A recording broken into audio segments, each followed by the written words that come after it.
Fold family. So if you're a Fold descendant, raise your hand. Give it up to the Folds. As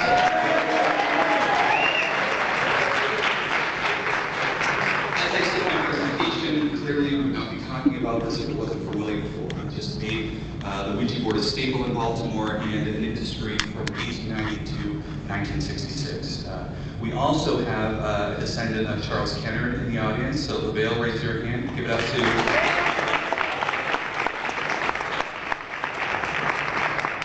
What's really cool is we have a cake, two actually, and they were made by the great-great-great-grandson of E.C. Resch. So Ken, where are you? Yes, it's right over here, so thank you.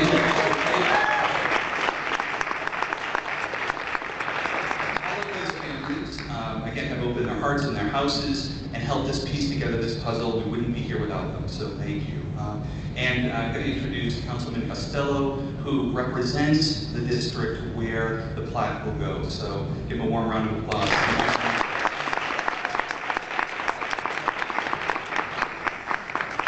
Thank you all very much for coming. Just by a quick show of hands, how many people are from Baltimore City? And how many people are visiting for the first time?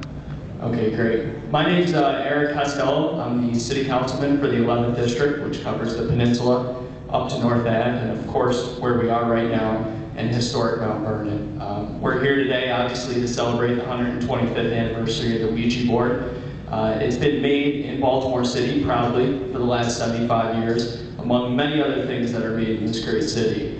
I want to thank the Fold family descendants, Jason Vaughn, and everyone else who was responsible for putting this together. I would encourage you to visit 529 North Charles Street, right up the block in historic Mount Vernon. It's one of the best neighborhoods in the city. There's a ton of history there. There is the first monument in the United States to our first president, George Washington, and it's probably my favorite thing in Baltimore City. I hope that the many of you that raise your hands that do not live in Baltimore City will consider coming back on July 4th. There's going to be a 100th anniversary of the laying of the cornerstone.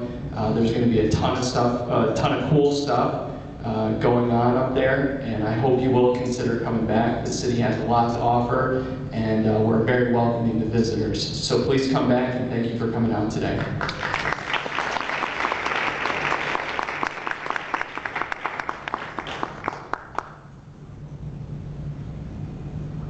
So I think next we're going to have the person who actually did all the work and who, again, made me look really good.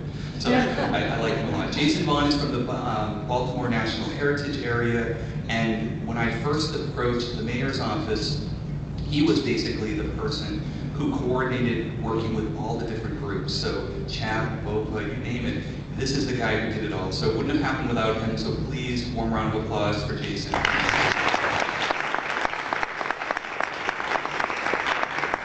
Welcome to Baltimore. Hope you're enjoying your stay here, and like Councilman Costello said, get up and explore the wonderful different neighborhoods we have here in the city. I work for the Baltimore National Heritage Area. What we do, we help promote heritage tourism and use it as a tool to spur economic development. And we also work with neighborhoods to help them learn their history and also share that history with visitors. So it's kind of it's a win-win. We get to make great neighborhoods and also encourage people to come and see our great city. Baltimore's neighborhoods certainly have a lot of stories to tell. The Ouija connections to Baltimore let us shine a spotlight on places like Green Mountain Cemetery, which is where Ouija inventor Elijah Bond is buried, as well as Mount Vernon Historic District, where Ouija got its name. We here in the city are proud of our historic firsts. Here Ouija was first named and been manufactured for more than 75 years. Manufacturing innovation is in Baltimore's blood. It was here that the first gaslit lights illuminated the streets, all the way back in 1870. The nation's first long-distance railroad was born here, the famous Baltimore and Ohio, and there's the great Beano Railroad Museum, definitely worth a visit before you head out. The linotype typesetting machine was invented here, completely revolutionizing the newspaper industry. And if you have a chance, the Baltimore Museum of Industry has a working machine, and they have their 85-year-old operators do a demonstration. So that's a wonderful thing as well. And we also clean the bottle cap, developed by Baltimore's Crown Cork and Still back in 1892.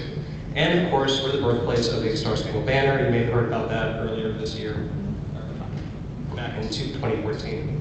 And we're very proud to have the Ouija board included in our roster of historic firsts. It's another story that we can share with visitors, past, present, and future. Again, thank you for being here and enjoy your stay in Baltimore.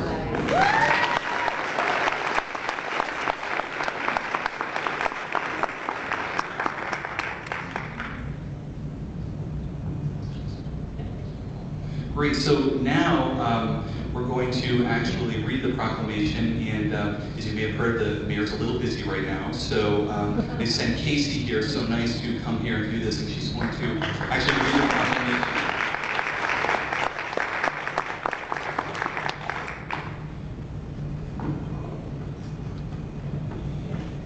It's kind of wordy, so bear with me. I want to say good afternoon. I'm here on behalf of Mayor Stephanie Ronsley.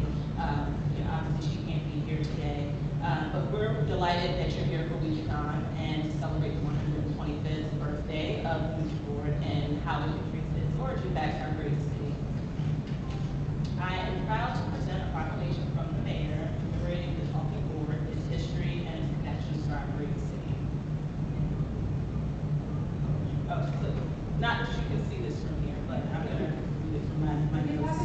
Oh, there you go. Is that better? All right. Yeah. Whereas, following its naming by Helen Peters and commercial introduction in Baltimore by businessmen Charles Kennard and Ouijacon in 1890, the Ouija board was introduced as a parlor game born out of American spiritualist movement of the mid-1800s, led by William Fold and his family. The Ouija board was once a prolific industry in our city, having 13 factories from 1890 to 1966.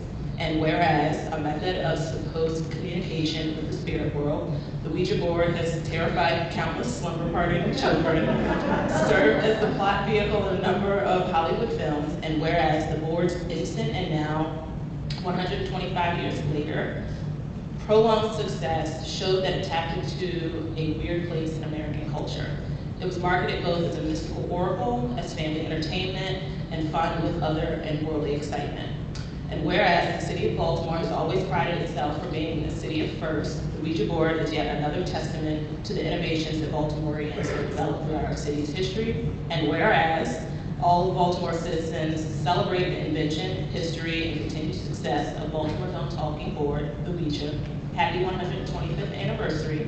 Therefore, on behalf of Mayor Stephanie Ronsley, Mayor of the City of Baltimore, I do hereby proclaim April 25th, 2015 as Ouija Board Day in Baltimore, and do urge all citizens, past, present, and future, to join in on the celebration. Thank you.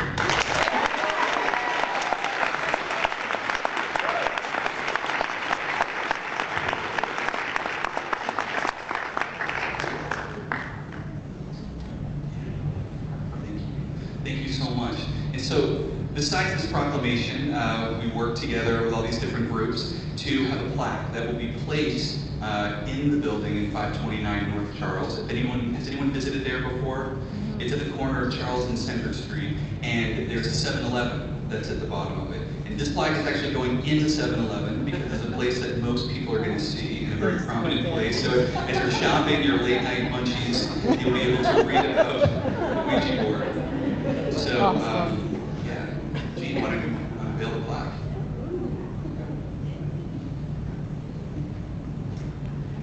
There you go.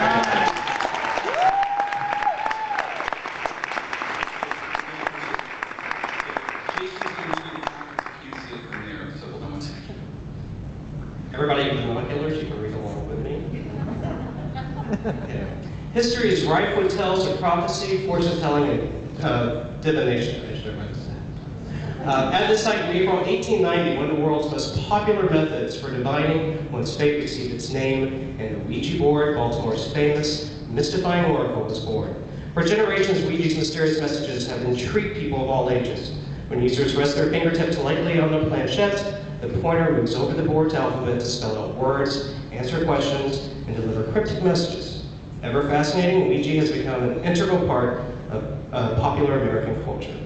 It was here at 529 North Charles Street where the famous Ouija board received its name. According to those present, the board named itself when asked what it wanted to be called. On that night, an American icon was created, one that every generation revisits. Led by William Fold, Ouija became a leading industry in Baltimore, produced in 13 different factories across the city from 1890 to 1966. In 1919, Ouija's first manufacturer, Charles Kennard, recounted the origins of Ouija's name to the Baltimore American and Sun newspapers. End quote. One evening about April 1890, while trying a board with a Mrs. Peters in the large boarding house at that time on the corner of Charles and Center Streets, I remarked that we had not yet settled upon a name, and as the board had helped us in other ways, we would ask it to propose one. It spelled out O-U-I-J-A. When I asked the meaning of the word, it said, good luck. Mrs. Peters thereupon withdrew from her neck a chain which had, at the end of a locket, on it the figure of a woman, and at the top the word Ouija. We asked her if she had thought of this name, and she said she had not. We then adopted the word. Charles Kennard, first to manufacture the Ouija. Congratulations.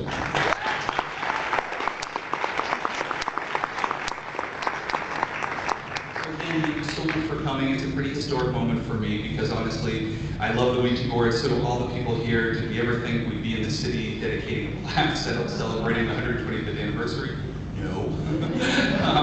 But again, we have some cake and some wonderful planchette lollipops that were made by one of our director's wives, Kate. So please enjoy yourself. Come up here and you guys come up. Oh yeah, I guess we'll get some pictures first. Thank you.